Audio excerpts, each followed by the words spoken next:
अब ये खबर भी आ रही है सर कि यूएसएस अब्राहम लिंकन पर गतिविधि तेज हो गई है। MH-60C हॉक हेलीकॉप्टर की रिपेयरिंग यहां पर हो रही है।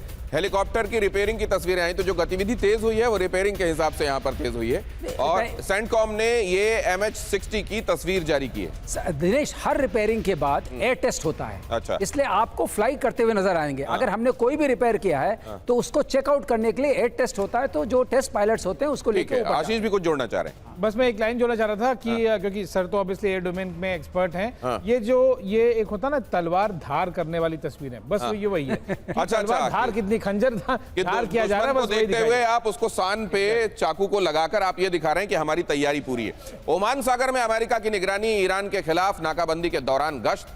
अमेरिका ने अब तक 45 शिप लौटाए, हेलीकॉप्टर से निगरानी का वीडियो भी जारी किया। अब अगली खबर की तरफ आपको ले चलता हूं। डोनाल्ड ट्रंप का सबसे नया पोस्ट, ट्रूथ सोशल पर प्ले कार्ड वाली तस्वीर पोस्ट की। पोस्ट पर लिखा था, मेरे पास हर तरह के विकल्प। नई डील पर सहमति नहीं बनने के बाद पोस्ट। ईरान के नए प्रस्ताव से ट्रंप बेहद खफा। ये देखिए, इस तरीके से उन्होंने कहा, मेरे पास हर तरीके के डील के लिए जैसा सिर वैसी टोपी मेरे पास है। ये कुल मिलाकर उनका कहने का मतलब। लेकिन ये दिखाकर ये क्या बताना चाह रहे हैं एम्बेसडर वोरा? ये देखिए, हाथ में हर तरीके के ताश के पत्ते जैसा उन्होंने ले रखा है और कह रहे हैं कि वो हर किसी के लिए उनके पास इलाज है।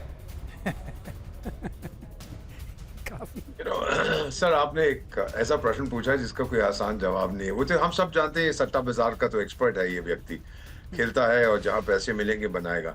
अभी आपने बात की थी कि कितना खर्चा हो रहा है मार्शल साहब। आपको पता है कि ये अफगानिस्तान में 20 साल रहे, आई थिंक 20 ईयर। कहते हैं $1 ट्रिलियन खर्च हुआ। ट्रिलियन में 12 शून्य होते हैं, आप उसको डिवाइड कर लीजिए बाय 20, पता लगेगा हर साल कितना खर्च करते थे। वही तो अमेरिकन इकोनॉमी को चलाता है सर। टेक इट फ्रॉम मी, मैं तो इकोनॉमिस्ट हूँ सर।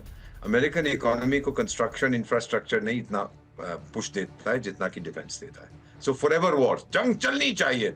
ऐलान हो गया ना, इसके बाद क्यूबा जाऊंगा, वेनेजुएला को ठोका, यहाँ अब क्यूबा जाऊंगा। क्यूबा के मालूम नहीं कहा जाएगा, वो भी चल के देख ले, नॉर्थ कोरिया के साथ दोस्ती कर लेगा। I don't know what he is going to do. लेकिन ये सही है कि उसको वॉर इकोनॉमी चाहिए अमेरिका, उसको फर्क नहीं पड़ता। हर प्रतिदिन तो एक लड़ाकू विमान बना सकता है, एकमात्र देश है। फाइनली जो वो रीअश्योरेंस दे रहे हैं गल्फ कंट्रीज को सर, मेरा अपना मानना है, मान लीजिए नहीं देता है तो GCC के देश किसके पास जाएंगे? चीन के पास जाएंगे क्या हमको ईरान से बचा, या रूस के पास जाएंगे? और है क्या ऑप्शन? क्या है option? Is the United states. वो ट्रंप भी जानता है। दिस इज माई अंडरस्टैंडिंग, क्योंकि मैं रहा हूं उस एरिया में काबिल, वो लड़ने के काबिल नहीं है। और अगर उसने अब हमला किया तो कई GCC के देश मिलकर हमला करेंगे। They will join America. चलो हम भी ठोकते हैं। लेकिन मैं आपको यह भी अश्योर करता हूं सर, वाकई हो सकता है उनके पास कोई ऑप्शन नहीं हो, लेकिन अमेरिका उसके बावजूद इनसिक्योर रहेगा, ये भी एक गारंटी है। उसको ये मालूम है कि कोई ऑल्टरनेटिव नहीं है, लेकिन अमेरिका हमेशा, या फिर वो दिखाएगा कि वो इनसिक्योर है और वो अपने काम करता रहेगा। ये तो आप बड़ी बात कह रहे हैं कि जिसने मरहम की दुकान खोली है उसको वो ये भी इंश्योर कर रहा है कि घाव खत्म ना होने पाए ताकि मरहम बिकता रहे। और देखिए, ट्रंप ने ईरान को फिर से दी धमकी। ट्रंप ने समझौते के लिए 2 विकल्प दिए, समझौता करो या तबाही के लिए तैयार रहो। हमेशा के लिए खत्म करने का विकल्प भी है मेरे पास। और तेहरान की सड़क पर नजर आए पेजेश्कियान। तेहरान में पेजेश्कियान का यह दौरा औचक था, अचानक था। प्रोटोकॉल तोड़कर पहुंचे ईरानी राष्ट्रपति। तेहरान की सड़क पर पेजेश्कियान नजर आए।